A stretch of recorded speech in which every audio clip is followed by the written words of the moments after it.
Hello, everyone. Happy Friday, I should say. This is being recorded Thursday night, and this is a little bit different now.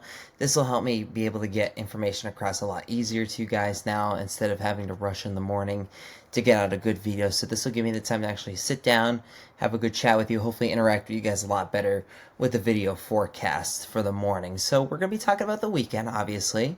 And I do have my daily forecast maps always made the night before, so it's good to get right into this here. Temperatures today will be a little bit warmer as high pressure slides to the east a little bit today, but temperatures will remain well below average for the most part, with temperatures in the 50s and 60s for most of us today. But we will be under mostly sunny skies. There's a couple high clouds throughout the day, especially in the afternoon and evening hours, but you'll see a little bit of a change as we head into the weekend, as we're beginning to look at high pressure that's sliding off to the east today. You can kind of see this northern piece of energy, or a weak low to the north here, that's actually coming down towards PA, which will drop some rain, especially Saturday in portions of northwestern Pennsylvania. But this actual piece of energy is actually responsible for phasing with a southern piece of energy, which is responsible for creating this coastal storm that is expected to happen this weekend. But high pressure moving out to the east today, it'll be a little bit warmer, but still below average for your Friday. So basically what I mean is, when it comes to any nor'easter, whether it be in the fall or in the winter, you always have a northern piece of energy and you have a southern piece of energy. What needs to happen is, for a coastal storm, especially one that's forming to the south, in order for it to come up the coast and also intensify, that these two pieces of energy need to come together and essentially just phase together in order to bring it up the coast. If they don't phase, say the southern piece and the northern piece don't phase, it's just a progressive slider to the south, basically, and it completely misses the area. But we were worried about high pressure impacting the system, and I feel like as it moves to the east, as this coastal storm moves its way up the coast, it'll be far enough east to where it kind of has no room to go. So basically what I mean is that it's kind of going to wrap around inside the coast.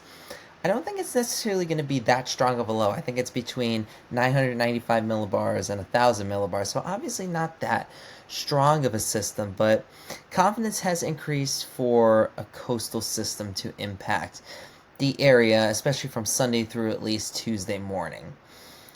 So most of these impacts are actually going to start Saturday night into the overnight hours Sunday. But I think most of it's going to occur Sunday night into Monday, especially as it wraps up around the East Coast. But so as confidence increases, I also wanted to mention that I did upload a storm significance map where I've had multiple zones here. You can check out that post. I posted it yesterday. Basically, what it means is that anywhere, if you're in A, you're going to receive the most impacts, and E, you're going to receive the least impact from the system. And the E zone is really mainly for, I should say, that northern piece of energy, or that weak upper level low that was moving in from Canada, and it's pretty weak. It's going to drop maybe half an inch to an inch of rain in spots of northwestern Pennsylvania, but from the overall impact of the coastal system, you should not see much impact if you're in that gray zone here.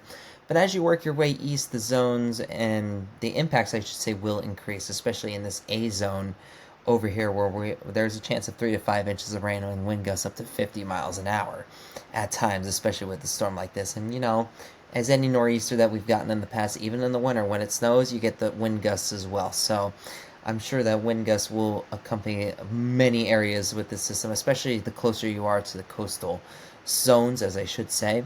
But anywhere in that B zone, you can expect 2 to 4 inches. C zone, 1 to 2 inches. D zone, about an inch of rain. So again, this is like a 72-hour map that I made. It's kind of just my initial thoughts, and obviously my forecast is going to change, but I will have an official forecast out tomorrow night on the system overall. So check that map out. I have all the zones classified and everything with that, and what I'm actually what my initial expectations are with this coastal system.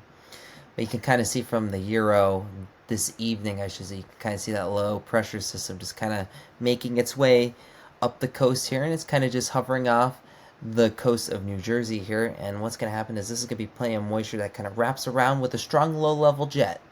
And what a low-level jet is, it usually occurs around 850 millibars, and usually when you see strong winds like that, it's actually able to bring in a better moisture pool, and overall moisture is just better in general, which will promote some heavier downpours and some wind. So with a strong low-level jet, I'm sure the winds will be able to help pick up across many of these coastal cities and even inland in the eastern PA. We'll see some strong wind gusts at time. It shouldn't create too much of a problem.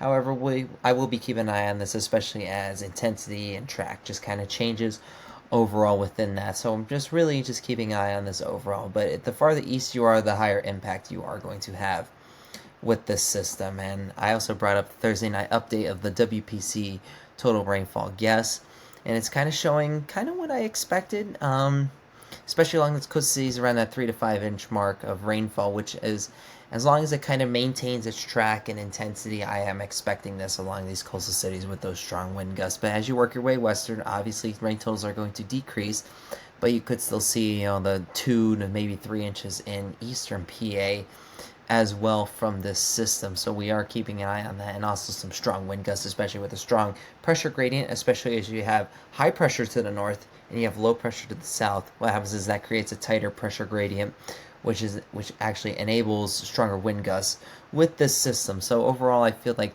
that's extra important, but kind of the WPC initial thoughts are kind of aligning with where I am on my storm significance map. So we're going to be keeping an eye on that. It is going to remain cool throughout the weekend. I don't think a lot of us are going to make it to 60, especially in eastern PA this weekend, especially as that low pressure system works its way up the coast, and especially because you're on the western flank of that low pressure, a lot of cold air advection with that system with a northerly flow. So again, with high pressure to the northeast as well, it will keep it a little bit on the cooler side. So we're watching for rain, we're watching for wind. No snow with this, of course. It's a little too early for that. I know maybe we could see one of these systems in January.